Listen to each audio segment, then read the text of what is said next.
तो नीचे की तरफ से क्या देते हैं, हीट।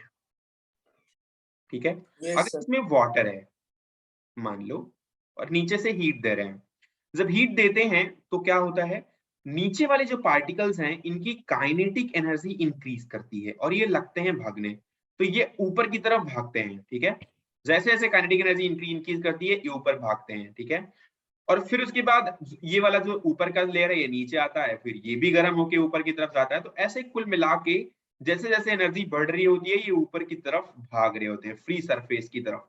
और ये वाला जो सरफेस होता है ये होता है फ्री सरफेस। ठीक है, अब यहाँ पर आकर के वो रुकते हैं। ठीक है, फ्री सरफेस पे। तो यहां तक ये तो बाउंड्री है, जब तक वाटर के पार्टिकल को वाटर में मूव करना था तब तक तो बहुत इजी था नीचे से ऊपर की तरफ जाना। जैसे जैसे एनर्जी मिलती है ये ऊपर की तरफ भागने की कोशिश करते हैं, फिर जो जो ठंडा थोड़ा ठंडा पार्ट होता है वो नीचे आता है, उसको एनर्जी मिलती है वो ऊपर की तरफ भागता है। तो ऑब्वियसली वो सारे के सारे ऊपर की लेयर में आने की कोशिश करते हैं, मतलब वाटर के सरफेस पे आने की कोशिश करते हैं। थोड़े टाइम बाद जब वो वाटर सरफेस पे आ जाते हैं यहाँ पर कहीं, अब वाटर सरफेस पे आने के बाद इनमें कुछ नहीं होता, इनको अगर उतनी एनर्जी आप देते रहोगे तो जनरली इनमें कुछ नहीं होगा। लेकिन जब इनको इतनी एनर्जी मिल जाए या उतनी इनफ एनर्जी मिल जाती है जिससे कि ये अपने सरफेस को छोड़ देते हैं। ठीक है, क्या करते हैं, सरफेस को छोड़ देते हैं। अच्छा होता कैसे है, इधर इधर कॉन्सेप्ट क्या है, इसमें दो तीन बातें हैं, मैं आपको बताता हूं। ऊपर से एक प्रेशर लगता है जिसको हम बोलते हैं atmospheric pressure, AP. Atmospheric pressure जो एटमॉस्फेयर की वजह से किसी भी जैसे हम कोई भी चीज ले रहे हैं, अब मान लो हमने इस बाउल में मान लो वाटर लिया हुआ है, तो ऊपर से इस पे एक प्रेशर लगता है एटमॉस्फेरिक प्रेशर जो हमेशा मेंटेन रहता है एक ग्राउंड पे। अगर आप ऊपर जाओगे मतलब डिफरेंट सरफेस पे ये प्रेशर अलग अलग हो सकता है, लेकिन ये अपनी क्वालिटी को मेंटेन करता है, अपनी अमाउंट को मेंटेन करता है। जैसे हम ग्वालियर में रह रहे हैं तो हर किसी पे ऊपर की तरफ से एक एटमॉस्फेरिक प्रेशर लग रहा है, राइट। उसके बाद इस एटमॉस्फेरिक प्रेशर की वजह से ये अपने लेयर पे मेंटेन रहता है। ठीक है, नीचे की तरफ से जब आप टेम्परेचर देते हो या फिर आप इसको हीट देते हो तो ऊपर की तरफ एक प्रेशर लगता है जिसको बोलते हैं वेपर प्रेशर। और ये अपनी इसमें अंदर से बाहर की तरफ एक प्रेशर लगता है, इसको बोलते हैं वेपर प्रेशर। लेकिन वेपर प्रेशर केवल इतना इंक्रीज करता है कि नीचे वाले पार्टिकल को ऊपर सरफेस तक लेके जाता है।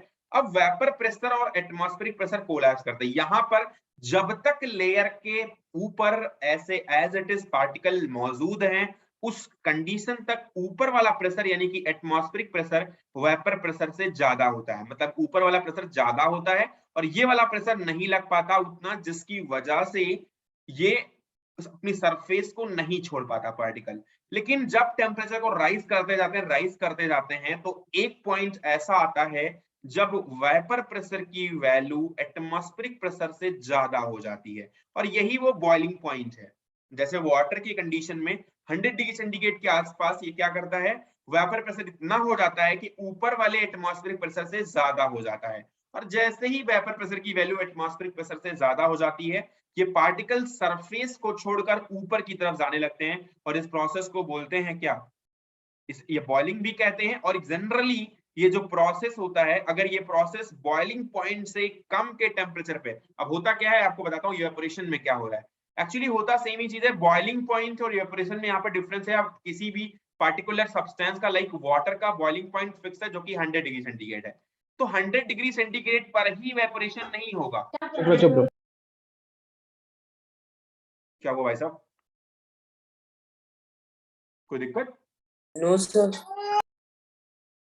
ओके, 100 डिग्री सेंटीग्रेड पर ही इवेपोरेशन नहीं होगा बल्कि ये इवेपोरेशन पहले ही टेम्परेचर पे हो जाएगा, क्योंकि ये पार्टिकल जब ऊपर की तरफ जाते हैं तो कुछ पार्टिकल ऐसे हो जाते हैं जिनके पास इनफ काइनेटिक एनर्जी हो जाती है और उनके ऊपर इनफ वेपर प्रेशर हो जाता है कि वो एटमॉस्फेरिक प्रेशर से ज्यादा हो जाए और ये लेयर को छोड़ जाए। तो कुछ पार्टिकल जैसे वाटर की बात कर रहा हूं तो 100 डिग्री सेंटीग्रेड के नीचे ही वेपोराइज होने लग जाते हैं, इसे बोलते हैं इवेपोरेशन। क्या बोलते हैं, इवेपोरेशन। सर तो इवेपोरेशन। उसको इतनी एनर्जी देनी होती है कि उसकी काइनेटिक एनर्जी इतनी हो जाए कि वो एटमॉस्फेरिक प्रेशर को उससे ज्यादा हो पाए। हाँ सर मतलब सर देखो बॉइलिंग पॉइंट से पहले प्रेशर का कैसे? बोलना काइनेटिक एनर्जी का बोलना एक अलग अलग चीज है। काइनेटिक एनर्जी बढ़ाती है वेपर प्रेशर को। जब काइनेटिक एनर्जी बढ़ती है तो पार्टिकल ऊपर की तरफ जाता है और ये एक प्रेशर अंदर से ऊपर की तरफ क्रिएट करने की कोशिश करता है। जैसे कि आप देखते होंगे, कभी आपने अगर मिल्क या फिर दूध को बॉईल करने के लिए अगर रखा हुआ है, उसके ऊपर आप थाली रख दो या फिर आप प्लेट रख दो, थोड़ी देर बाद जब बॉईल करेगा अंदर से, तो कभी-कभी वो होता है कि वो थाली को ऊपर फेंक देता है। मतलब ऐसे थोड़ा-सा होता है ना कि ऊपर की तरफ गिर जाती है थाली या फिर खिसक जाती है अगर आपने उसको सही से बंद नहीं किया है तो। देखा यस होगा। Sir, yes sir sir. जो कुकर वगैरह वो बोलते हैं फट गया कुकर का फटना भी ऐसे होता है, बहुत एकदम सारी से। ऐसी चीजें होती है जो अंदर की वजह अंदर से जब प्रेशर बढ़ता है, जब आप टेम्परेचर को बढ़ाते हो तो प्रेशर बाहर की तरफ एग्जर्ट होने लग जाता है। लेकिन वो प्रेशर जब इतना हो जाए कि सामने वाले एटमॉस्फेरिक प्रेशर जिसकी वजह से वो लेयर पे मौजूद है, अगर उस पार्टिकुलर प्रेशर से ज्यादा हो जाए ये हमारा प्रेशर वेपर प्रेशर, तो इस प्रेशर पे अगर ज्यादा हो जाता है तो ऐसी कंडीशन में इवेपोरेशन हो जाता है। और ये समटाइम्स ऐसा भी होगा कि बॉइलिंग पॉइंट की एकदम नजदीक जाके, कुछ में ऐसा होगा कि 10 डिग्री सेंटीग्रेड या 5 डिग्री सेंटीग्रेड पहले ही उसमें ऐसा दिखने लग जाएगा आपको कि बहुत सारे पार्टिकल इवेपोरेशन में आ रहे हैं, यानी कि अपने सरफेस को छोड़ रहे हैं। तो आई डोंट थिंक कि कोई प्रॉब्लम होनी चाहिए। इसमें जो क्वेश्चन बन सकता है वो क्या है, इस पे पहले डिस्कस करते हैं। पहली बात तो क्वेश्चन हो सकता है कि वेपर प्रेशर क्या होता है। दूसरी बात क्वेश्चन हो सकता है एटमॉस्फेरिक प्रेशर क्या होता है। क्वेश्चन हो सकता है कि जब बॉइलिंग आती है, जब इवेपोरेशन आता है, उस वक्त वेपर प्रेशर एटमॉस्फेरिक प्रेशर से ज्यादा होता है या फिर वेपर प्रेशर एटमॉस्फेरिक प्रेशर के से कम होता है, ये हो सकता है। ठीक है, और किस किस बात पर ये इवेपोरेशन डिपेंड करता है, बस ये कुछ क्वेश्चन इसमें बन सकते हैं जिसपे हमें डिस्कस करना है। तो पहले तो वेपर प्रेशर की बात करते हैं। वेपर प्रेशर क्या होता है। वेपर प्रेशर जो अंदर से प्रेशर लगता है, यानी कि जो टेम्परेचर बढ़ाने की वजह से जो प्रेशर लगता है अंदर से बाहर वाले एटमॉस्फेयर पे, उसे हम वेपर प्रेशर बोलते हैं। एटमॉस्फेरिक प्रेशर क्या होता है, जो बाहर एटमॉस्फेयर से ऑलरेडी उस पार्टिकुलर सरफेस पे लग रहा है या हमारी बॉडी पे लग रहा है, उस पार्टिकुलर प्रेशर को क्या बोलते हैं, एटमॉस्फेरिक प्रेशर। एटमॉस्फेरिक प्रेशर हावी है जब तक मिल्क ऐसे ही एज इट इज उस पे एडिजिड बाउल के अंदर मेंटेन है, तब तक एटमॉस्फेरिक प्रेशर हावी होता है। लेकिन ऐसी कंडीशन में जब वेपर प्रेशर हावी हो जाता है तो मिल्क में बॉइलिंग आ जाती है और वो अपने सरफेस को छोड़कर उड़ जाता है उसका पार्टिकल, जिसकी वजह से उसको हम बोलते हैं इवेपोरेशन हो चुका है, राइट। तो ऐसी कंडीशन में वेपर प्रेशर एटमॉस्फेरिक प्रेशर से ज्यादा होता है, ना कि कम होता है। ठीक है, आई डोंट थिंक कि यहाँ तक कोई प्रॉब्लम होनी चाहिए। सर टी लीव्स ऊपर जो आती है बॉईल होते टाइम। बेटा टी लीव्स, हाँ टी लीव्स का भी कॉन्सेप्ट है। टी लीव्स भी ऊपर आती है इसीलिए क्योंकि उसमें भी काइनेटिक एनर्जी बढ़ रही होती है और वो ऊपर की तरफ जा रही होती है। Yes sir. ठीक है, समझ में आया। Love Gupta, can you explain? Yes sir. Yeah, please explain it, whatever I told you. Yes sir. हाँ बोलो यार। सर आपने बताया कि सर जब हम वाटर में नीचे से हीट देते हैं और जब फिर हमने हीट की जो उसमें मींस की मॉलिक्यूल्स में जो काइनेटिक एनर्जी बढ़ती है और वो बढ़ते बढ़ते सर वो जब ऊपर की साइड आती है और मतलब हीट देते देते जब ऊपर की साइड आ जाती है लेयर तक, एटमॉस्फेरिक प्रेशर जब उस उधर रहता है तो इसकी वजह से वो और ऊपर नहीं जा पाती जब तक उसमें और हीट इतनी नहीं मिल जाती कि वो एटमॉस्फेरिक प्रेशर से ज्यादा हो जाए। तो तब तक वो नहीं जाती, जब हीट उसे इतनी मिल जाती है तब वो फिर बाद में वेपर बन के उड़ जाती है वो sir. Avni Singh, can you explain? Yes sir. Sir जब हम उसमें एक कोई वेसल में पानी लेते हैं तो ऊपर वाला जो सरफेस होता है वो फ्री स्पेस होता है और उस पे एटमॉस्फेरिक प्रेशर भी लगता है जो कांस्टेंट होता है और हर जगह से सेम होता है।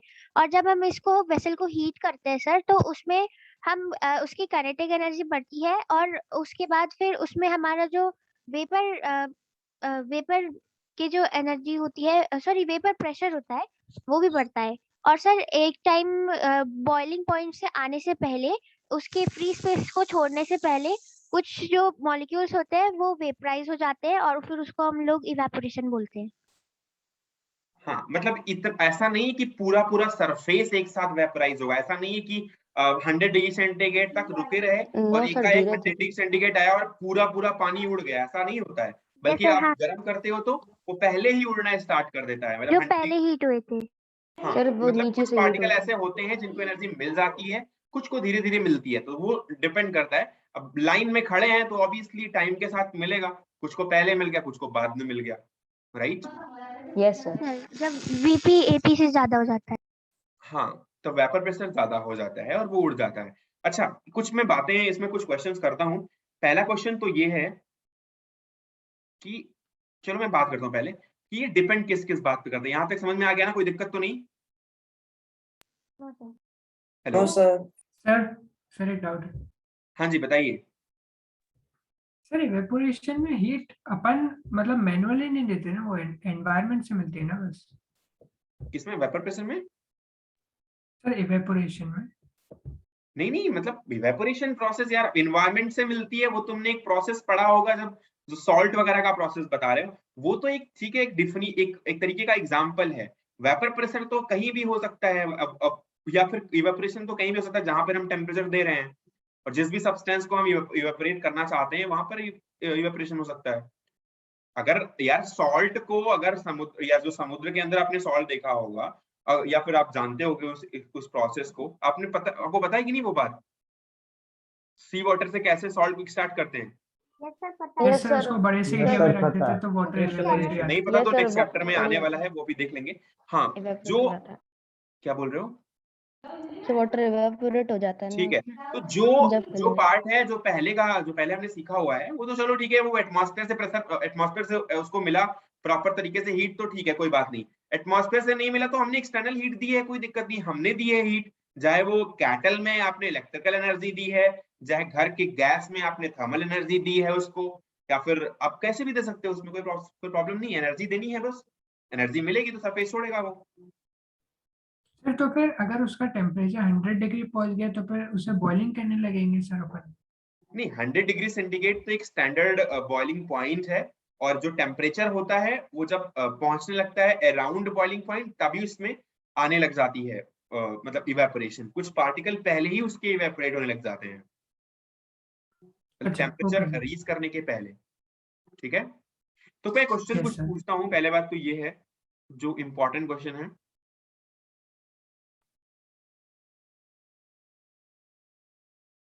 इवेपोरेशन किन किन बातों पे डिपेंड करता है? ह्यूमिडिटी।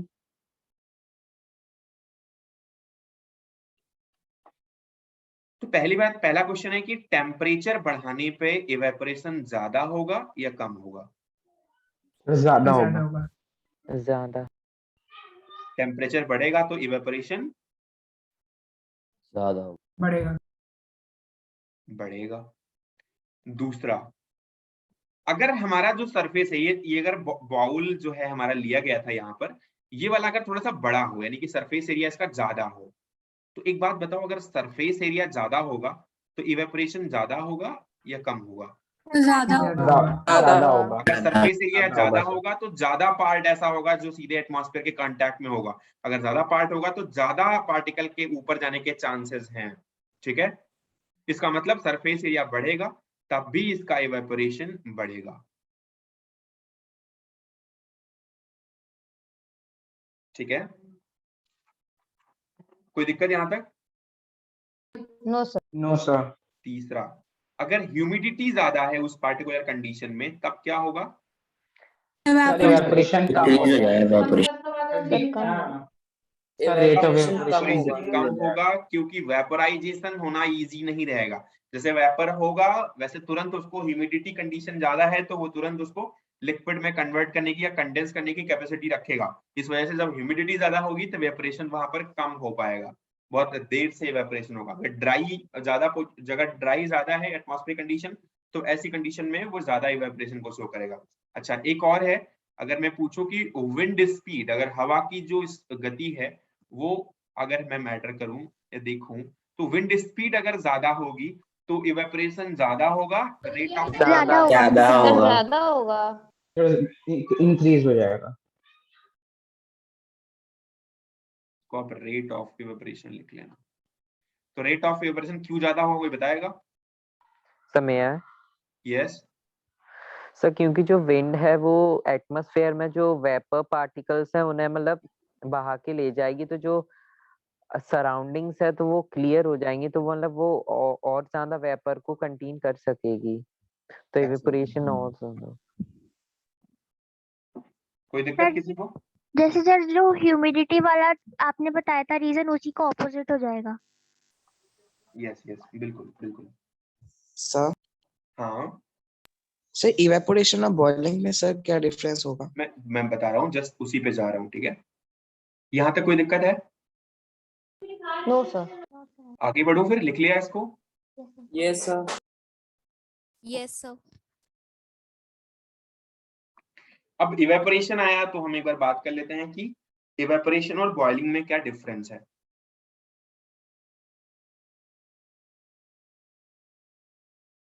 इवेपोरेशन एंड बॉइलिंग में क्या डिफरेंस है या डिफरेंस।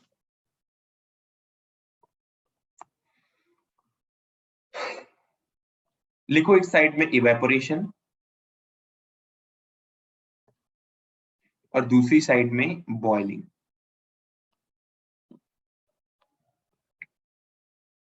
इवेपोरेशन सरफेस से होता है, it's a surface phenomena, it is a surface phenomena.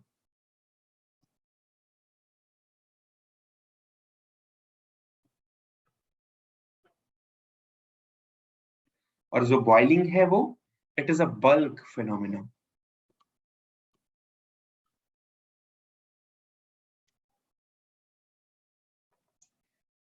पहला पॉइंट, सरफेस फिनोमेना मतलब सबसे पहले सरफेस वाले इवेपोरेट होंगे, पार्टिकल ही बॉइलिंग में कंसिडर करे जाएंगे। इसमें जब आप देखोगे इवेपोरेशन, क्योंकि बॉइलिंग पॉइंट्स के नीचे हो रहा है तो सरफेस पे जो पार्टिकल पहुंचते जाएंगे वो इवेपोरेट होते जाएंगे। लेकिन बॉइलिंग पॉइंट जब रीच कर जाएगा तो पूरा पूरा पार्ट या पूरा पूरा लिक्विड ऊपर की तरफ जाएगा, यानी कि वो इवेपोरेशन में जाएगा, इवेपोरेशन की कंडीशन में। तो वो एक बल्क फिनोमेना है। हाँ, और ये इवेपोरेशन एक सरफेस फिनोमेना है। लेकिन हम जब देखते हैं तो जनरली हमारे घर में जब हम पानी को गर्म कर रहे होते हैं तो वो सब सरफेस फिनोमेना ही हो रहा होता है, क्योंकि वहां पर टेम्परेचर धीरे धीरे रीच करता है, right. Yes sir. Yes sir. It is occur या it occurs at all temperature below boiling point. Please mute your mic. Below boiling point. और जो बॉइलिंग है वो क्या है? It occurs at boiling point only. Sir एक छोटा सा डाउट है। It occurs at boiling point only. Third, the rate of evaporation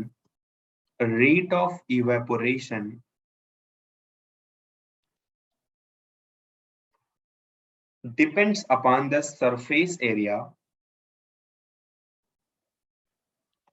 depends on the surface area of the liquid. Okay, humidity, temperature and wind speed. Humidity, temperature and wind speed, जैसा कि चारों के बारे में हमने discuss किया। But the rate of boiling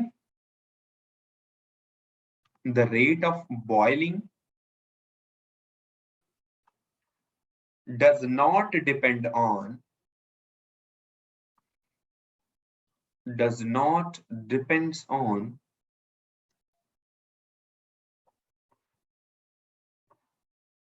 the surface area, wind speed on the surface area, wind speed, temperature and all, and humidity. But it depends on temperature actually, and humidity. Temperature भी एक साथ ही आया था तो कोई दिक्कत नहीं है, लेकिन ये कुछ मेजर डिफरेंस है। कोई दिक्कत किसी को? सर एक छोटा सा डाउट था जी बताइए। सर, जब जैसे बॉइलिंग पॉइंट एक स्पेसिफिक टेम्परेचर पे जाके होता है, तो पर सर वो जैसे अगर वाटर का 100 डिग्री है तो वो 101 डिग्री पे भी तो होगा ही ना? बट 100 डिग्री पे फिर वो बॉयल हो जाएगा ना। 101 डिग्री पर भी अगर हो रहा है तो उसमें कुछ पार्ट ऐसे रह गए हैं जिनका टेम्परेचर अभी 100 डिग्री रीच नहीं कर पाया है। आपने हो सकता है कि थर्मोमीटर से चेक किया तो 101 डिग्री सेंटीग्रेड आपको मिल रहा है, लेकिन कुछ पार्टिकल अगर अभी भी इवेपोरेट हो रहे हैं तो इसका मतलब है कि उन पार्टिकुलर पार्टिकल्स का अभी टेम्परेचर 100 डिग्री सेंटीग्रेड रीच नहीं कर पाया है। ठीक है सर एक और डाउट है। जी बताइए। सर आपने कहा कि कोई भी चीज लाइक बल्क में नहीं होती, तो सर बॉइलिंग बल्क फिनोमेना कैसे हो सकता है सर? एक साथ सारे पार्टिकल्स कैसे हीट हो जाएंगे? बेटा इवेपोरेशन में मैंने बोला कि बल्क फिनोमेना नहीं है, उसमें टेम्परेचर रीच करता जाता है, लेकिन एक वक्त ऐसा आएगा जब बॉइलिंग पॉइंट आएगा, उसके बाद पूरा पूरा एक साथ चला जाएगा। जब तक बॉइलिंग पॉइंट नहीं आएगा तब तक तो इवेपोरेशन चलता रहेगा। जैसे अगर बॉइलिंग पॉइंट जब तक रीच नहीं करता है तब तक जितना भी वेपर आपको मिल रहा है वो सारा इवेपोरेशन से आया हुआ वेपर है, लेकिन जब बॉइलिंग पॉइंट रीच कर गया है तो ऐसी कंडीशन में फिर बॉइलिंग हो जाएगी, क्योंकि वहां पर पूरा पूरा पार्ट या पूरा पूरा जो भी हमने लिया हुआ है सब्सटेंस वो पूरा पूरा इवेपोरेट हो जाएगा। But sir boiling point reach करने के बाद भी जैसे कुछ पार्टिकल्स होते हैं जिनका टेम्परेचर 100 डिग्री नहीं हुआ, तो फिर तो वो रीच करेगा। वैसा नहीं होगा वैसे जनरली, अगर टेम्परेचर रीच करके जाएगा 101 तो फिर या जैसे हमने लिक्विड लिया हुआ है या फिर वाटर लिया हुआ है, अगर टेम्परेचर रीच करके जाएगा तो वो वेपोरेट हो जाएगा। लेकिन अगर नहीं कर रहा है वेपोरेट तो फिर वहां पर इवेपोरेशन ही हो रहा है, क्योंकि वो फिर सरफेस फिनोमेना के थ्रू चल रहा है। बिकॉज अगर टेम्परेचर नहीं रीच कर रहा है, और वहां पर प्रॉब्लम जरूर हो सकती है कि कुछ जैसे कि मान लो प्रॉपर सरफेस पे नहीं दे पाए हम टेम्परेचर, या फिर प्रॉपर हम उसको मेंटेन नहीं कर पाए पूरी पूरी बॉडी में, तो हो सकता है ऐसा। लेकिन जनरली ऐसा होता नहीं है। बॉइलिंग पॉइंट अगर रीच करता है तो वो पूरा पूरा बल्क में जाता है। यस ठीक है सर। सर आपने हीट नीचे से दी थी, अगर सर ऊपर से दे तो फिर नहीं होगा? ऊपर से भी होता है यार, कोई दिक्कत नहीं है। ऊपर से भी होता है। अगर ऊपर से होता है तो देखो, नीचे से देते हैं तो क्या होता है, डायरेक्टली नीचे वाला पार्टिकल ऊपर की तरफ जाता है। ऊपर की तरफ ऊपर से दे दो अगर, जैसे कि अब सनलाइट है तो सनलाइट क्या नीचे थोड़ी ना देता है यार। अब सनलाइट से अगर कोई इवेपोरेट हो रहा है वाटर, तो इसका मतलब ये थोड़ी ना हुआ कि वो सनलाइट जमीन के अंदर जाके उसको टेम्परेचर देगा, वो ऊपर आएगा। फिर तो सर सरफेस पे दे रहा ऊपर है ऊपर डायरेक्ट। वाले निकल जाती है ना। तो डायरेक्ट सरफेस पे दे रहा है तो सरफेस वाले पार्टिकल तो खुश है ना, उनको तो मूव भी नहीं करना पड़ रहा है। अब नीचे वाले फिर नीचे और नीचे और नीचे, अब तो सरफेस वाले पार्टिकल्स हैं, बल्कि एक दूसरे से टकराव की वजह से नीचे एनर्जी जा रही है। लेकिन सरफेस वाले पार्टिकल को फिर नीचे से आने की जरूरत क्यों है? फिर तो वो उड़ जाएंगे सीधे। पार्टिकल को जैसे ही एनर्जी मिलेगी अपने पर्याप्त, जिसमें कि वो इवेपोरेशन दिखा पाए, इवेपोरेशन शो कर पाए। राइट? कोई दिक्कत है यार? बहुत इजी प्रोसेस है और बहुत इंटरेस्टिंग भी है, कोई ऐसी दिक्कत नहीं है। आपने चारों तरफ देखा हुआ है ये सब चीजें। ठीक है। हेलो, मैं Audible? Yes sir, yes sir. Yes sir, Audible. एक मिनट रुकना।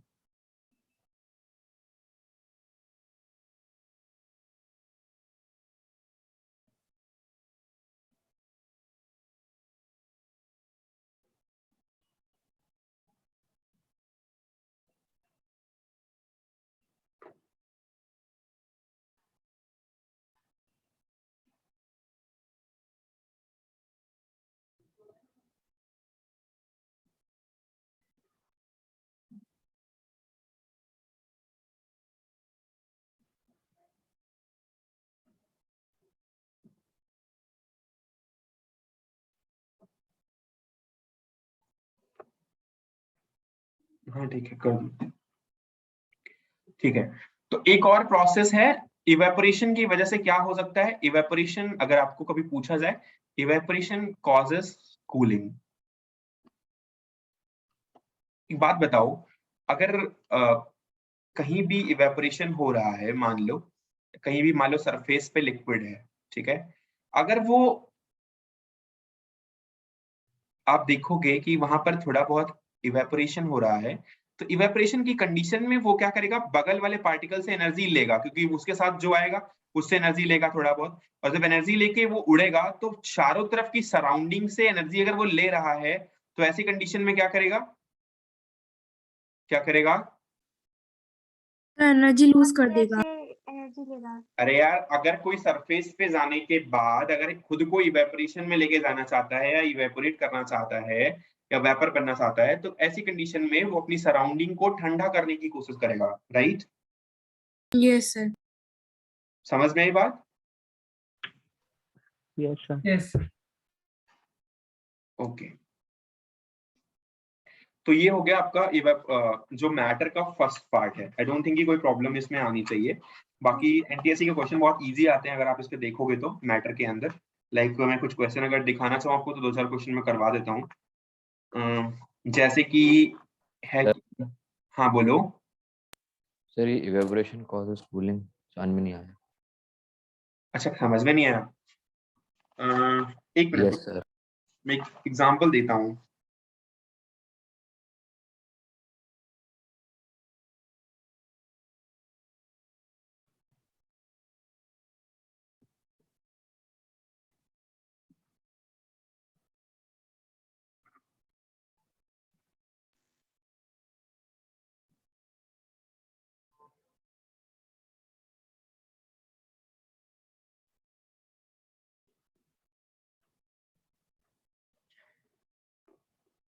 आपने एक चीज देखी है कि हम गर्मी के जो महीने होते हैं या फिर जब समर टाइम आता है तो हम कॉटन को क्यों वियर करते हैं?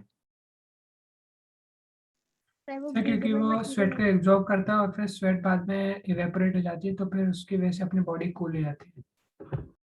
बिल्कुल।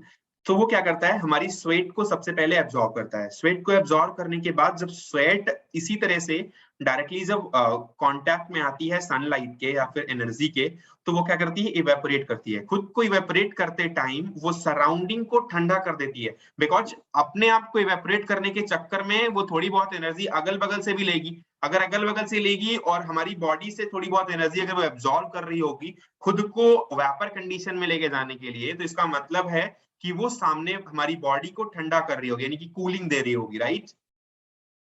कोई दिक्कत?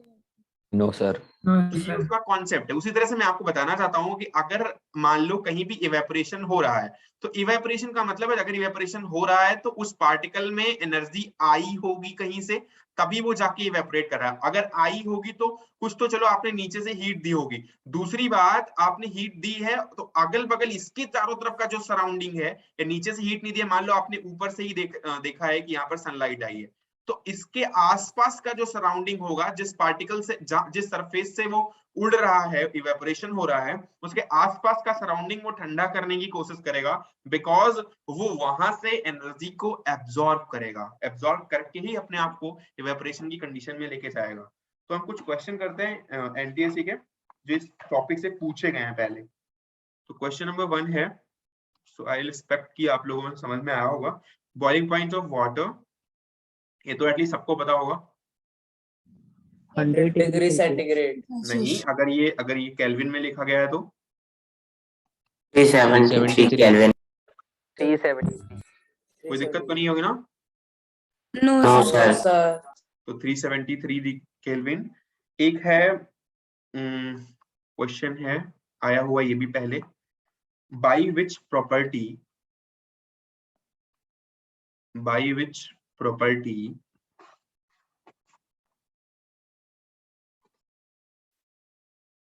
gases and liquids are different from each other.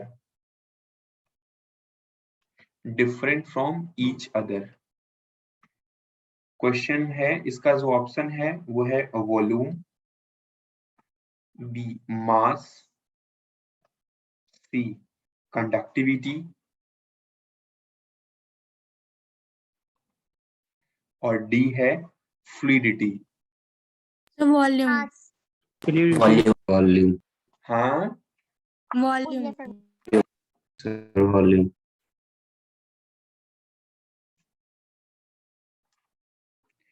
Volume क्यों? सर गैस की वॉल्यूम सर कितनी कंडक्टिविटी रहती है और सर लिक्विड्स में फिक्स रहती है। सर फ्लूइडिटी सर फ्लूइडिटी से भी सर डिफरेंट है। कंडक्टिविटी बेटा आप अगर चाहो तो देख सकते हो कि कंडक्टिविटी में कोई बहुत बड़ा फर्क तो नहीं पड़ेगा। अगर वो गैस में है, चाहे वो गैसेस है, चाहे वो लिक्विड कंडीशन में है, वो एक दूसरे को डिफरेंट नहीं करेगी। तो कंडक्टिविटी तो पहले ही गई। अगर दो मास का पार्ट है, मास में भी आप देखते हो कि मास कंजर्व होता है। तो लिक्विड है वो या फिर गैस है, एक दूसरे को फर्क नहीं पड़ता, वो मास भी उतना ही मास रहेगा, चाहे लिक्विड में रहे चाहे वो गैस में रहेगा, उसको आप कलेक्ट करोगे तो उतना ही मास आएगा, राइट। जो जो दिक्कत है वो फ्लूइडिटी और वॉल्यूम में है। फ्लूइडिटी मतलब होता है बहने की क्षमता। तो ज्यादा लिक्विड बह सकता है या फिर वाटर, ज्यादा लिक्विड बह सकता है या फिर हवा। Gas gas and liquid. तो ऑब्वियसली इसमें जो डिफरेंस है वो फ्लूइडिटी में है। लेकिन अगर आपके पास ऑप्शन आया है 4 और आपके पास अगर यहाँ पर आप देख रहे हो इस 4 ऑप्शन में अगर आप देखोगे तो fluidity will be right answer, जबकि वॉल्यूम को भी हम कंसिडर कर सकते हैं क्योंकि वॉल्यूम भी डिफरेंट हो जाता है। अगर आप लिक्विड का लोगे और आप गैस का लोगे तो गैस और लिक्विड के वॉल्यूम में थोड़ा बहुत डिफरेंस आता है।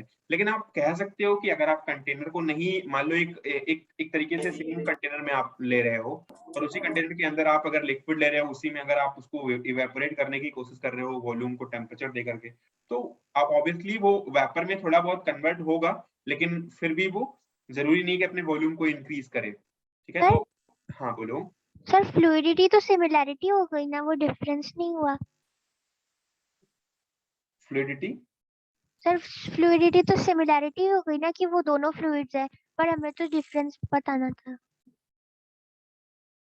नहीं, फ्लूइडिटी का मतलब हुआ कि दोनों में मतलब जो फ्लो का डिफरेंस है ना, फ्लो तो दोनों में डिफरेंस आ जाएगा। गैस ज्यादा फ्लो करेगी, गैस ज्यादा फ्लो करेगी और लिक्विड कम फ्लो करेगा। लेकिन जो ये क्वेश्चन था मैं आपको बता रहा हूँ, ये तो मैंने बोल दिया। जो क्वेश्चन था ये था कि why which property gases and liquid are different from each other. ये ऐसा नहीं, बल्कि ये था कि gases and liquid are different from the solids.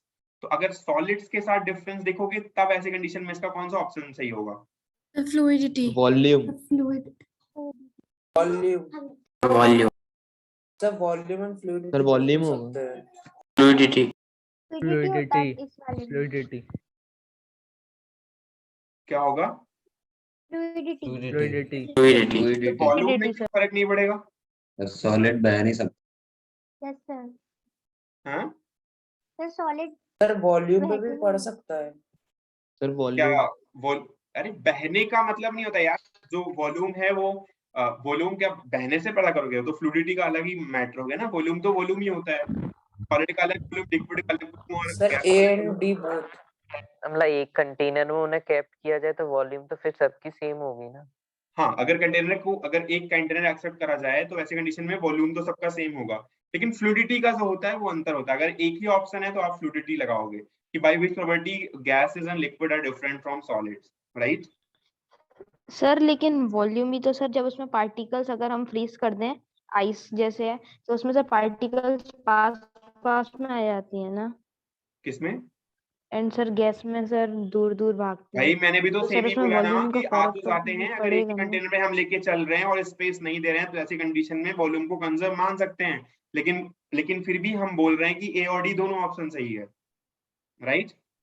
Sir but container mention नहीं है ओके क्वेश्चन सर। में। हाँ, तो अगर सिंगल करेक्ट आंसर है तो यार fluidity is the right answer. Just because of that हम इतना कंसिडर कर सकते हैं कि वॉल्यूम को हम मान सकते हैं इक्वल, लेकिन फ्लूइडिटी को नहीं मान सकते। लेकिन सर क्योंकि लिक्विड और सॉलिड्स की तो वॉल्यूम फिक्स्ड रहती है। हाँ, कैसे अलग हुआ? क्या अलग हुआ? सर लिक्विड्स और सॉलिड्स की तो वॉल्यूम फिक्स्ड रहती है ना, तो उसमें लिक्विड्स डिफरेंट कैसे हुआ सॉलिड से वॉल्यूम का अगर देखें?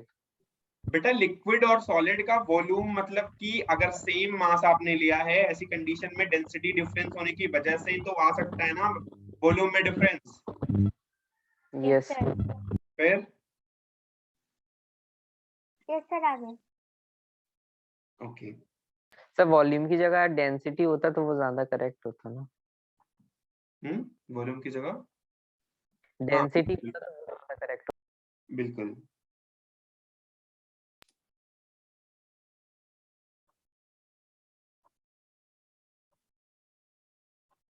सर ऐसे क्वेश्चंस में most of the time fluidity ही होगा आंसर, हाँ बिल्कुल अगर सिंगल चॉइस है। बिल्कुल बिल्कुल। एक और क्वेश्चन है, when the solid melts, when the solid melts, its temperature, A है increases, B है decreases, C है remains same, और D है first increase then decrease. First increase then तो first increase then sir option D. So remain same. Sir what is written after solid? क्या कह रहे हो? सर सॉलिड का अगर सॉलिड मेल्ट कर रहा है तो ऐसी कंडीशन में टेम्परेचर इसका इंक्रीज करेगा, डिक्रीज करेगा, या फिर अच्छा, रिमेन नहीं। कांस्टेंट रहेगा? सेम रहेगा, क्योंकि आपने अभी स्टार्टिंग में बताया था Same लेक्चर की, कांस्टेंट। हाँ, क्योंकि अगर वो स्टेट मेल्ट कर बदलने रहा में है चली गई मतलब एनर्जी। कि अपनी स्टेट को चेंज कर रहा है। अगर स्टेट को चेंज कर रहा है मतलब उसकी जितनी भी एनर्जी आप दोगे वो सीधे सीधे उसके स्टेट चेंज में यानी कि मेल्ट करने में यूज हो जाएगी। अब कोई ये बोलते कि सर थोड़ी देर पहले वो -50 पे था, अभी वो मेल्ट कर रहा है, ऐसा नहीं है। कंडीशन उस समय की है जिस वक्त मेल्टिंग शुरू हुई है। मतलब अगर वो 27 डिग्री सेंटीग्रेड पे मेल्ट करता है तो 27 डिग्री सेंटीग्रेड की ही बात चल रही है कि वो उस कंडीशन में जब वो मेल्ट करेगा तो ऐसी कंडीशन में उसका बढ़ेगा टेम्परेचर, घटेगा, या फिर सेम रहेगा? तो सेम रहेगा, just because of that melting is a phase change. Latent का कॉन्सेप्ट है। ओके,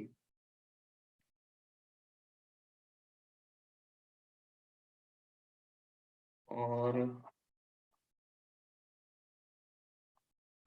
सर बट ऐसा नहीं हो सकता कि जब अपन ने उसे मेल्ट किया तो अपन ने एनर्जी दी तो टेम्परेचर बढ़ेगा फिर डिक्रीज होगा? बेटा जिस वक्त मेल्ट कर रही है, मतलब अगर मेल्ट कर रही है मतलब 0 डिग्री सेंटीग्रेड से मेल्ट करी तो 0 डिग्री सेंटीग्रेड पर ही जा रही है। जब मेल्ट करने का मतलब वो ऐसा नहीं कि टेम्परेचर मेल्ट करने के बाद इंक्रीज करने के बाद की बात चल रही है। मतलब जिस वक्त फेज चेंज हो रहा है, कुल मिला के क्वेश्चन का मतलब इतना है कि फेज चेंज के टाइम टेम्परेचर सेम रहेगा, इंक्रीज रहेगा, डिक्रीज करेगा, या पहले इंक्रीज करेगा डिक्रीज करेगा। तो आपको बोलना है कि सेम रहेगा। ठीक है। एक और क्वेश्चन है, physical state of water at 298 Kelvin is gaseous, solid, liquid? Liquid. Yes sir. Love Gupta, it is solid, liquid or gaseous? Love Gupta, am I audible? Sir, you're audible. Okay, can anyone explain why it is a liquid? Sir वो जब उसको Celsius में करेंगे तो sir 24 something आ रहा है, तो बिल्कुल, इट्स अ 25 डिग्री सेंटीग्रेड या 24 डिग्री सेंटीग्रेड। ऐसी कंडीशन में हम जानते हैं कि वो लिक्विड कंडीशन में ही होता है, that is the room temperature.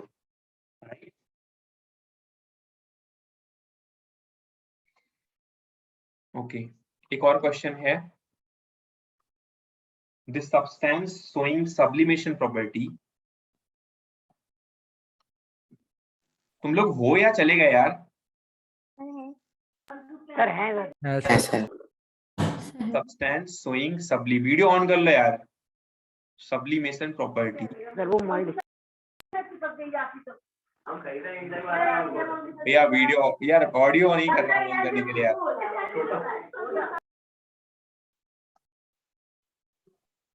चलो, तो substance that will be showing the sublimation property. पहला है common salt. Can anyone tell the formula of common salt? NaCl. Okay. Secondly copper sulphate, CuSO4। C। Potassium nitrate, potassium nitrate का formula लव बुक। KCl. KNO3. D। Camphor. Camphor is the right answer. एक और question है, on heating camphor in the in the porcelain dish it got mixed in air without melting. This phenomena is called as, मतलब बोल रहा है कि अगर मैं कैम्फर को हीट करूंगा तो वो डायरेक्टली अगर गैस में मिक्स हो रहा है, इसका मतलब क्या हुआ, कौन सा फिनोमेना है? Sublimation. एक और क्वेश्चन है, the water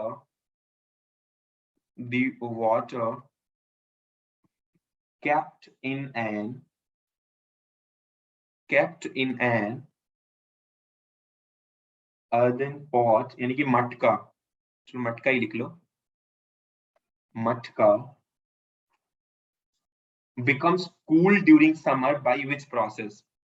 evaporation. इसके आजू बाजू का जो भी वाटर वेपर होगा एटमॉस्फेयर में वो हीट से कंडेंस हो जाता है। यस यस यस, हीट से कंडेंस हो जाता है। क्या क्या क्या सर, अर्दन पॉट के पास का वाटर वेपर जो होगा एटमॉस्फेयर में वो कंडेंस हो जाता है तो वो एरिया कूल हो जाता है। नहीं, ये तो उल्टा बता रहे हो। सर पॉट में पोर्स होते हैं जिसकी वजह से अंदर का वाटर थोड़ा बाहर आता है जो कि इवेपोरेट हो जाता है तो पॉट का टेम्परेचर कूल हो जाता है। बिल्कुल, थोड़ी देर पहले हमने यही बोला था, अभी जब उससे पूछा था कि बॉडी को कॉटन क्यों पहनाते हैं, क्योंकि हम बॉडी पे जानते हैं कि वो कॉटन एब्जॉर्ब करेगा और वो बाहर की साइड लेके जाएगा और वो इवेपोरेट करेगा, तो इतना डिफरेंस नहीं होता, वो एकदम चिपका हुआ होता है कॉटन बॉडी से। तो जैसे ही वो एब्जॉर्ब करता है वैसे ही वो उसी सरफेस पे वो लगभग बाहर की तरफ इवेपोरेट भी हो रहा होता है, इसलिए सराउंडिंग को वो ठंडा करता है। तो ऐसी कंडीशन हमारी मटके में भी होती है कि वो क्या करता है, जो पोर्स होते हैं उससे बाहर की तरफ आने की कोशिश करता है, और जब बाहर की तरफ आने की कोशिश करता है तो वो फिर इवेपोरेट होता रहता है धीरे धीरे करके। तो इवेपोरेशन कंडीशन वहां पे होती है। Yes sir. ठीक है, यस सर। चलो एक और बता देता हूँ क्वेश्चन, ये इंपॉर्टेंट है, इसको लिख लेना। This question is important actually. Question है, which of the following compound can not be sublime? Can not be sublime.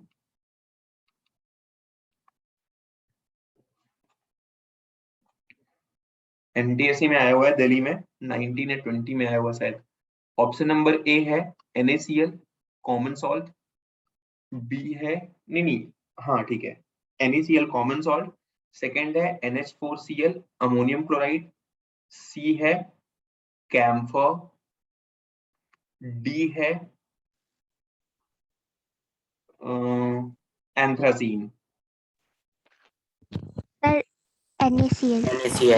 NaCl common salt. अगर एंथ्रासीन के बारे में नॉलेज नहीं भी है तब भी दिक्कत नहीं है, आपको पता है कि कॉमन सॉल्ट जो है वो सब्लाइम नहीं करता है, लेकिन यहाँ पर आपको ये बात दिमाग में रखना, NH4Cl, कैम्फर, एंथ्रासीन ये सभी सब्लाइम होने वाले सब्सटेंस हैं, इनको लिख लेना। सर नौसादर भी, नौसादर इज NH4Cl यार, सेम ही बात है। ठीक है सर, कोई दिक्कत? Yes sir. सर शुगर भी आ सकता है ना सर सब्लाइम क्या क्या क्या क्या क्या सर शुगर भी आ सकता है सब्लाइम में। फिर से बोलो, क्या बोल रहे हो? वो बोल रहा है NaCl की जगह शुगर भी आ सकता है ना। आ सकता है यार, इसमें क्या बड़ी बात हो जाएगी। ओके, तो कुछ क्वेश्चन ऐसे ही हैं जो बन सकते थे इसमें से, मैंने बता दिए जो आए हुए हैं एनटीएससी में। ठीक है, और टेम्परेचर बढ़ने से रेट ऑफ इवेपोरेशन बढ़ेगा घटेगा, या फिर पहले बढ़ेगा फिर घटेगा, या फिर सेम रहेगा? बढ़ेगा। बढ़ेगा फिर ठीक है, से। यस सर बढ़ेगा। एक क्वेश्चन है, on A humid day rate of evaporation decrease करेगा, डिक्रीज इनिशियली डिक्रीज करेगा बाद में बढ़ेगा, या फिर इनिशियली बढ़ेगा बाद में डिक्रीज करेगा? पहले डिक्रीज होगा बाद में बढ़ेगा। क्या यार, क्या हो गया अभी? नहीं बढ़ेगा सर डिक्रीज। सर डिक्रीज हो। तो वो तो ह्यूमिड डे है ना। Yes sir. हाँ, अगर ह्यूमिड है तो डिक्रीज ही करेगा ना। Yes sir. ओके,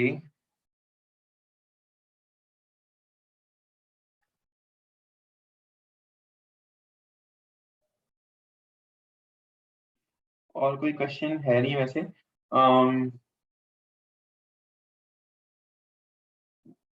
एक और क्वेश्चन है, the temperature remains same during melting while all ice changes into water due to the, option number 1 है latent heat of fusion, latent heat of vaporization, latent heat of evaporation, latent heat of sublimation. latent heat of fusion. Good. Sir ये Latent heat question of एक बार आप fusion. Repeat कर सकते हैं? The temperature remains same during melting while all the ice changes into the water due to the, बस इतना question है, उसके बाद है, क्योंकि बस बोला यही गया है कि आइस जब वाटर में कन्वर्ट हो रही है तो किस वजह से वहां पर टेम्परेचर सेम है, तो लैटेंट हीट ऑफ फ्यूजन, क्योंकि वहां पर फ्यूजन ही होता है, जो प्रोसेस हो रहा होगा वही बोल देना।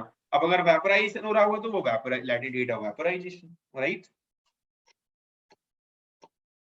अच्छा एक बात और है, अगर क्वेश्चन ये आ जाए कि वेपर, अगर वेपर क्या कर रही है, लिक्विड में जा रही है, ठीक है, वेपर क्या कर रही है, लिक्विड में जा रही है, और ऐसी कंडीशन में टेम्परेचर क्या कर रहा है, सेम है, टेम्परेचर रिमेन्स सेम। और अब अगर आपको ऑप्शन दे दिया जाए तो आप क्या बोलोगे, latent heat of condensation, latent heat of condensation या लैटेंट हीट ऑफ लिक्विफिकेशन भी कह सकते हो, ठीक है, समझ में आई बात? Yes, yes sir, Yes, sir.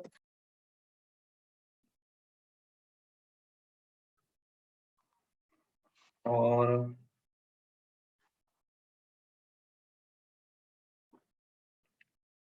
तो एक बार फर्स्ट स्लाइड दिखा दो। First slide, okay.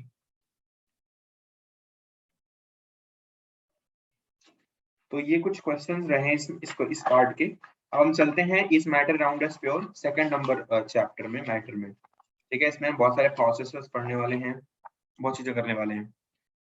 तो अभी स्टार्ट करते हैं इस मैटर अराउंड अस प्योर। आगे बढ़ो ना। Yes sir. Yes, sir. समझ में आ रहा है यार, नहीं निकल या निकल रहा है सर के ऊपर से? सर आ रहा है Sir, आ रहा है sir. सर आ रहा है, सर आ रहा नहीं है ना? No sir. इज इसका मैच टेस्ट भी दिया है क्या? सर, इसका टेस्ट भी दिया था हमने। Okay, is matter around us pure. तो एक बात बताओ, जनरली मैटर को कितने पार्ट में डिवाइड किया गया है? Sir Two, generally pure and mixture. एक तो प्योर सब्सटेंस और दूसरा है मिक्सचर, ठीक है, प्योर सब्सटेंस और मिक्सचर। तो सबसे पहले हम बात करते हैं प्योर सब्सटेंस क्या होते हैं।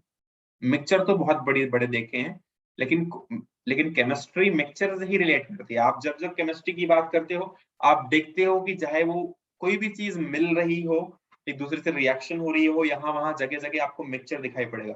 लेकिन जो सबसे इंपॉर्टेंट चीजें हैं केमिस्ट्री में वो है प्योर सब्सटेंस, जिसको आइडेंटिफाई किया गया है।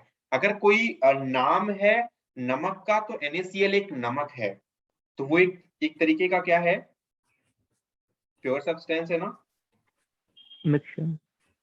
अरे यार नमक नमक ही रहता है, अगर नमक मिक्सचर होता, नमक नमक है, वो एक कंपाउंड है तरीके से, कांस्टेंट केमिकल फॉर्मूला। भले ही वो किसी अलग अलग सब्सटेंस से मिलके बना हुआ है, लेकिन नमक अपनी आइडेंटिटी रखता है और वो खुद में एक प्योर सब्सटेंस है। वाटर है तो शुद्ध जल को क्या आप क्या बोलोगे कि नहीं नहीं वाटर शुद्ध नहीं है, वाटर हमारा है ही नहीं सही, क्योंकि इसमें हाइड्रोजन ऑक्सीजन दोनों है, दिस इज इम्प्योर। तो वाटर क्या इम्प्योर होता है? नहीं सर, उसका फिक्स्ड स्ट्रक्चर होता है। बिल्कुल, वो अपने आप में फिक्स्ड है, उसने बना रखा है अपनी आइडेंटिटी, वो आइडेंटिटी लॉस नहीं करता अपनी।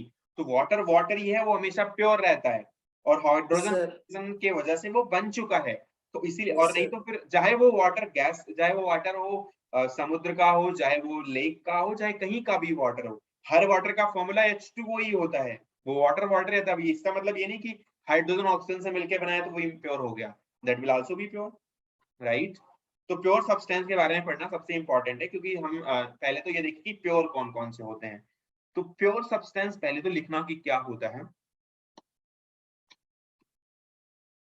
A homogeneous material a homogeneous material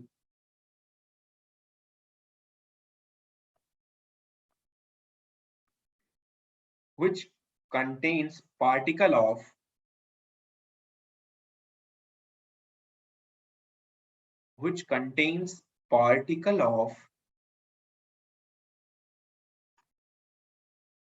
only one kind and has a Fixed structure. kind and has a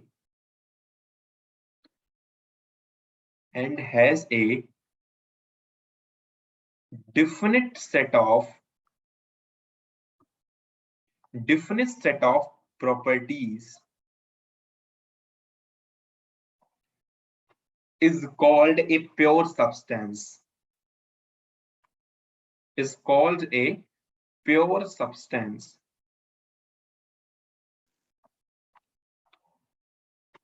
For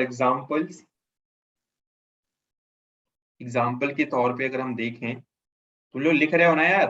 yes sir. Yes sir. जैसे आयरन हो गया, ऑक्सीजन हो गया, All elements. कार्बन डाइऑक्साइड हो गया, जितने भी एलिमेंट्स हैं, ठीक है, are pure substance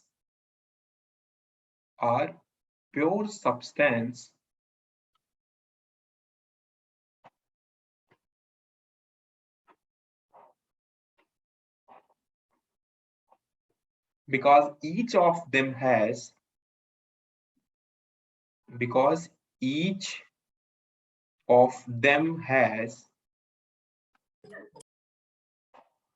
each of them has only one kind of particles.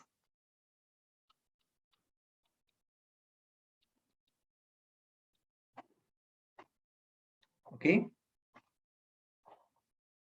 इसमें कोई दिक्कत अभी तक? No sir. No No, sir. sir. लिख लिया सबने? Wait Yes, sir.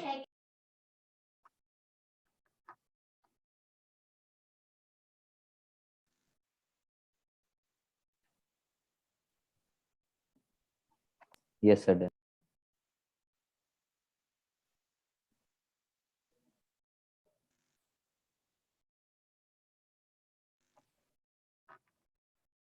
आगे बढ़ूं?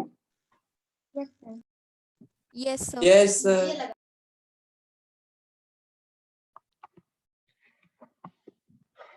तो सबसे पहले बात करते हैं कैरेक्टरिस्टिक्स पे। सर आप क्लास के बाद एंटी क्लॉज के बारे में बता सकते हैं? Anti law, sir anti clause. Anti clause yes sir. देखते हैं। Characteristics of a pure substance.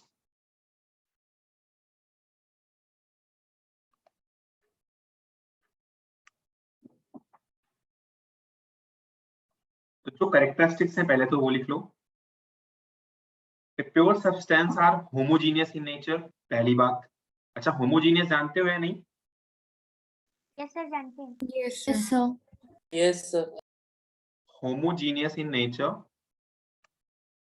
नहीं जानते तो हम जान लेंगे अभी जब इम्प्योर या मिक्सचर पढ़ेंगे हम, तो हेटेरोजीनियस और होमोजीनियस मिक्सचर के बारे में पढ़ लेंगे वहां पे।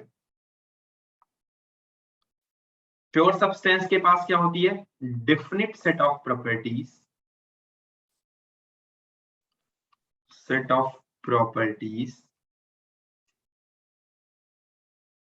definite set of properties. These properties are different from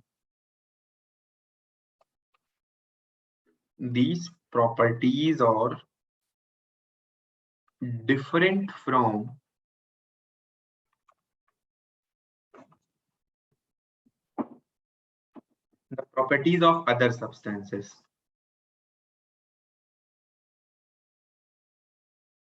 The properties of other substances.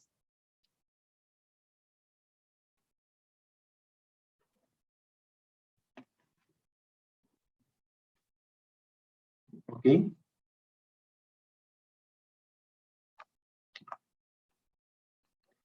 the composition of pure substance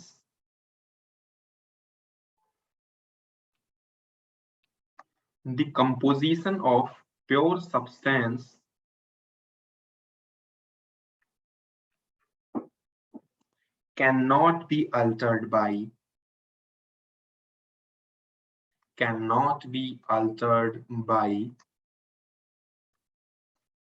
any physical mean मतलब उनको फिजिकली आप अलग नहीं कर सकते हो, उनकी प्रॉपर्टीज को या कंपोजिशन को हम अलग नहीं कर सकते या हटा नहीं सकते फिजिकल तरीके से। वाटर को आप कितना भी पीटोगे वहां पर उनका कंपोजिशन कभी हाइड्रोजन और ऑक्सीजन में कन्वर्ट नहीं हो जाएगा पीटने से काटने से। कार्बन डाइऑक्साइड को आप कहीं भी भर दो, कहीं भी कुछ भी कर रहे हो उसके साथ, लेकिन वो अपने कार्बन और ऑक्सीजन को ऐसे लूज नहीं करेगा जब तक उसमें कुछ केमिकल प्रॉपर्टी में चेंज नहीं करोगे, जब तक उसको केमिकली कुछ करने की कोशिश नहीं करोगे, राइट। एक बात करते हैं, जो हमारा मैटर है अगर उसको मैं डायरेक्टली समझूं तो दो तरीके से हमने बात की। पहला होता है प्योर सब्सटेंस,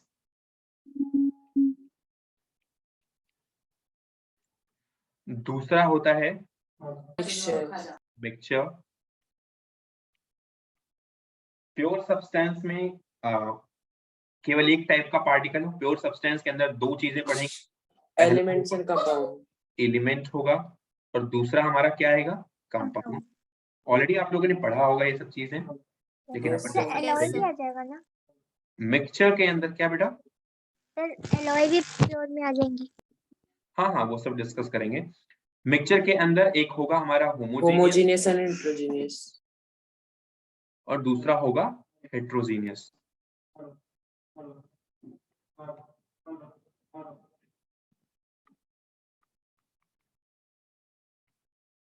ठीक है,